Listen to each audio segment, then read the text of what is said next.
The Babysitter.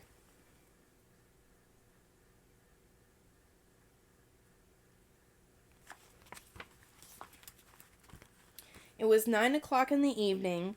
Everybody was sitting on the couch in front of the TV. There were Richard, Brian, Jenny, and Doreen, the babysitter. The telephone rang. "Maybe it's your mother," said Doreen. She picked up the phone. Before she could say a word, a man laughed hysterically and hung up. "Who was it?" asked Richard. "Some nut," said Doreen. "What did I miss?" At 9:30, the telephone rang again. Doreen answered it. It was the man who had called before. "I'll be there soon," he said, and he laughed and hung up.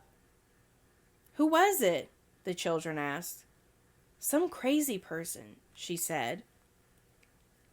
About 10 o'clock, the telephone rang again. Jenny got to it first.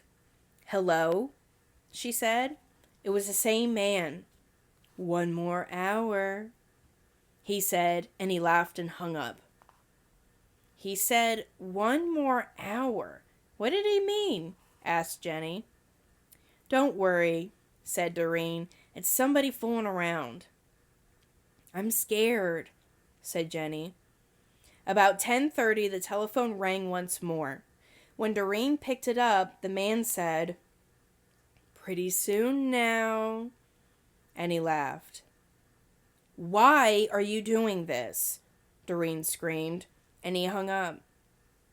"Was it that guy again?" asked Brian. "Yes," said Doreen. "I'm going to call the operator and complain." The operator told her to call back if it happened again, and she would try to trace the call.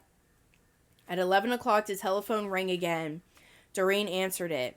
"Very soon now," the man said, and he laughed and hung up. Doreen called the operator. Almost at once, she called back. "That person is calling from a telephone upstairs," she said. "You'd better leave. I'll get the police." Just then, a door upstairs opened. A man they had never seen before started down the stairs toward them. As they ran from the house, he was smiling in a very strange way. A few minutes later, the police found him there and arrested him.